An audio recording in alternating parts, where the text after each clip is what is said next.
Assalamualaikum warahmatullahi wabarakatuh.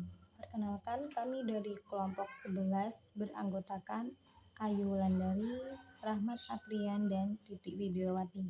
Di sini kami akan menjelaskan materi mengenai informasi dan komunikasi. Pengertian informasi. Kalian pernah dengar apa sih pengertian informasi? Nah, di sini saya akan menjelaskan informasi yaitu pemberitahuan atau kabar berita yang disampaikan seseorang kepada seseorang, baik secara langsung maupun tidak langsung. Jadi dalam informasi ini bisa kita terima dalam secara langsung maupun tidak langsung. Misalnya ini, kita mendapatkan surat. Dalam surat itu berisikan tentang kerjasama antara PT Sunkaran misalnya. Nah, dalam surat tersebut tuh ternyata terdapat bahasa asing.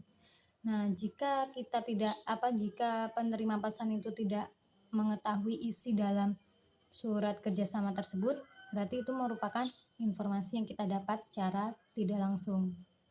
Kenapa tidak langsung? Karena kita menerimanya dalam bentuk surat atau kabar berita. Yang kedua, contohnya dalam beberapa hari ini terdapat iklan ataupun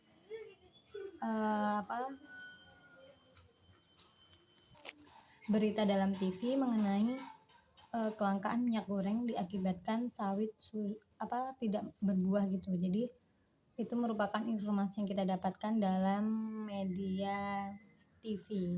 Nah, jadi itu informasi, yaitu penyampaian atau kabar berita terhadap seseorang yang disampaikan baik secara langsung maupun tidak langsung.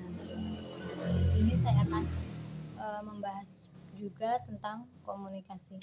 Apa sih komunikasi? Komunikasi itu pengirim atau penerima pesan yang dilakukan oleh dua orang atau lebih, yang mana pesan itu bisa kita yang mana pesan yang disampaikan itu mudah dipahami oleh seseorang tersebut. Misalnya dalam kita berkomunikasi, seseorang menyampaikan kabar yang mana kabar itu dapat kita terima, berarti itu merupakan komunikasi. Nah, contoh dalam komunikasi itu contoh penerimaan komunikasi itu contoh proses penerimaan. Dampak positif dan negatif dalam bidang teknologi informasi dan komunikasi. Dampak positifnya untuk mempermudah saling berhubungan dan komunikasi jarak jauh dan memenuhi kebutuhannya. Contohnya, transportasi, jual beli, pendidikan, bidang kesehatan, bisnis, dan perbankan. Dampak negatifnya adanya data pribadi yang diperjualbelikan oleh pihak-pihak yang tidak bertanggung jawab, yaitu pelanggaran hak cipta. Pelanggaran ini meliputi pembajakan, kejahatan cyber, contohnya pembajakan kartu kredit dan penipuan online. Penyebaran malware adalah program komputer yang sifatnya mencari kelemahan, contohnya virus, worm, trojan, dan spyware. Dampak positif dan dampak negatif dari komunikasi. Dampak positifnya adalah membuat kita lebih mudah untuk mengakses informasi dengan cepat dan mudah.